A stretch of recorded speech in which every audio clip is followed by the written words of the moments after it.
प्रणाम। आपके अपने YouTube चैनल पूर्णिया मिरर पर सभी का स्वागत है। दोस्तों, सीमांचल के बाहुबली नेता और पूर्व सांसद आनंद मोहन जेल से आज रिहा हो गए। वो गोपालगंज के डीएम रहे जी कृष्णैया की हत्या में उम्र कैद की सजा काट रहे थे। 10 दिन पहले ही बिहार की नीतीश सरकार ने जेल रूल्स में एक बदलाव किया, जिसके बाद आनंद मोहन की रिहाई का रास्ता साफ हो गया था। दोस्तों, आनंद मोहन का इतिहास जानने के लिए आपको आज हम 43 साल पहले के बिहार ले जाते हैं, जब यह राज्य जातीय हिंसा, गरीबी, ऊंचे नीचे वर्चस्व की लड़ाई और बाहुबलियों के निहित स्वार्थ की लड़ाई से थर्रा रहा था। बिहार के सहरसा जिले में एक गांव है जिसका नाम पनगछिया है। इस गांव में 26 जनवरी 1956 को उस बाहुबली का जन्म हुआ जिसे लोग आनंद मोहन के नाम से जानते हैं। कहते हैं कि बिहार की राजनीति दो चीजों पर चलती है, जाति और दबंगई। आनंद मोहन ने इन दोनों का ही सहारा लेकर राजनीति में कदम रखा और देखते ही देखते यह माफिया बिहार का बड़ा नेता बन गया और लोकतंत्र के मंदिर विधानसभा पहुंच गया। साल 1979-80 में कोसी रीजन में यादवों के खिलाफ मोर्चा खोलकर आनंद मोहन लाइमलाइट में आ गए। इसके साथ ही पहली बार उनका नाम गैर कानूनी गतिविधियों में पुलिस रिकॉर्ड में दर्ज हुआ।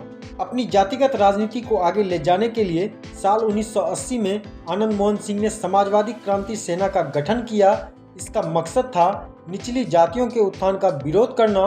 उस समय आनंद अगड़ी जातियों का नेता बनता जा रहा था। इस दौरान उसकी राजेश रंजन उर्फ पप्पू यादव की गैंग के साथ भी काफी अनबन चल रही थी। कहा जाता है कि उस वक्त कोसी के इलाके में गृह युद्ध जैसे हालात हुआ करते थे। 1990 के विधानसभा चुनाव में आनंद मोहन जनता दल के टिकट पर महेशी से चुनाव लड़ा और कांग्रेस के लहतान चौधरी को 62,000 से ज्यादा वोटों से हराया।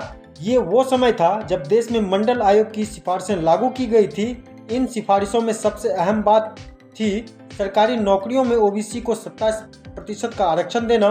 जनता दल ने भी इनका समर्थन किया, लेकिन आनंद मोहन ठहरे आरक्षण विरोधी।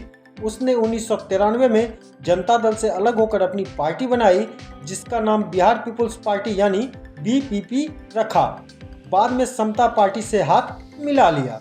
जिस समय आनंद मोहन ने अपनी चुनावी राजनीति शुरू की, उसी समय बिहार के मुजफ्फरपुर में एक नेता हुआ करते थे, छोटन शुक्ला।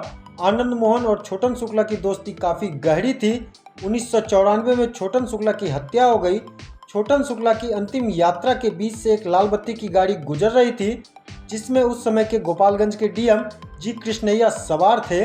लाल बत्ती की गाड़ी देख आनंद मोहन ने भीड़ को बरगलाया और भड़की भीड़ ने जी कृष्णन की पीट कर हत्या कर दी। जी कृष्णन की हत्या का आरोप आनंद मोहन पर लगा। इसके बावजूद आनंद मोहन का कद बढ़ता रहा। 2005 में बीजेपी से गठबंधन करके नीतीश कुमार दूसरी बार बिहार के सीएम बने। उन्होंने आनंद मोहन मामले पर फोकस किया और 2007 में निचली अदालत ने उन्हें मौत की सजा सुना दी। आनंद मोहन देश के पहले पूर्व सांसद और पूर्व विधायक हैं जिन्हें मौत की सजा मिली थी। हालांकि पटना हाईकोर्ट ने दिसंबर 2008 में मौत की सजा को उम्र कैद में बदल दिया। बाद में सुप्रीम कोर्ट ने भी जुलाई 2012 में पटना हाईकोर्ट के फैसले को बरकरार रखा। तब से आनंद मोहन जेल में ही थे। 1996 में लोकसभा चुनाव हुए। उस वक्त आनंद मोहन जेल में था। जेल से ही हुई उसने समता पार्टी के टिकट पर शिवहर से चुनाव लड़ा और जनता दल के रामचंद्र पूर्वे को 40,000 से ज्यादा वोटों से हराया। 1998 में फिर शिवहर से लोकसभा चुनाव लड़ा, लेकिन इस बार राष्ट्रीय जनता पार्टी के टिकट पर यह चुनाव भी जीत लिया। 1999 और 2004 के लोकसभा चुनाव में भी आनंद मोहन खड़ा हुआ, लेकिन हार गया। इसके बाद दोषी साबित हो गया और इनके चुनाव लड़ने पर रोक लग गई।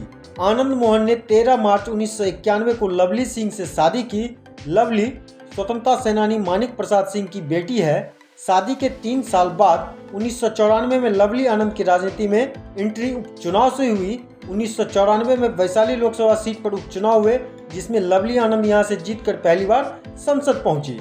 आनंद मोहन सिंह के बेटे चेतन आनंद ने 2015 में अपने राजनीतिक करियर की शुरुआत की। वो जीतन राम मांझी की पार्टी हिंदुस्तानी आवाम मोर्चा के स्टूडेंट विंग के अध्यक्ष बने। 2020 में उन्होंने आरजेडी ज्वाइन कर ली और शिवहर से विधानसभा चुनाव लड़ा। चेतन ने अपना पहला ही चुनाव जीत लिया और विधायक बन गए।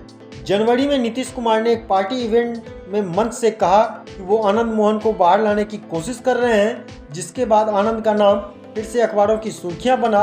हालांकि उसकी रिहाई में कानून आड़े आ रहा था, बिहार सरकार ने 10 अप्रैल को कानून में संशोधन कर उस अड़चन को भी दूर कर दिया। बिहार और कोसी में राजपूत एक प्रभावशाली जाति है। राजपूतों की आबादी बिहार में करीब 8% है। राज्य की करीब 30 विधानसभा सीटें और 8 लोकसभा सीटों पर राजपूत हार या जीत में निर्णायक भूमिका निभाते हैं। 2019 के लोकसभा चुनाव में बीजेपी ने 5 राजपूतों को टिकट दिया था और ये सभी जीतकर लोकसभा पहुंचे थे। बिहार में राजपूत वोटों के समीकरण की वजह से आनंद मोहन की रिहाई पर बीजेपी ने खामोशी अख्तियार कर ली है, उनके पक्ष में खड़ी है। देखना दिलचस्प होगा कि 2024 चुनाव से पहले नीतीश सरकार का ये दौर कितना कारगर साबित होगा। आज के लिए बस इतना ही। अगर ये वीडियो आपको पसंद आया तो इसे लाइक करें, शेयर करें, कमेंट करें और अपने चैनल को सब्सक्राइब करना ना भूलें। पूर्णिया की कुछ अन्य खबरों के साथ फिर होंगे हाजिर। तब तक आप देखते रहिए पूर्णिया मिरर। जय हिंद, जय बिहार।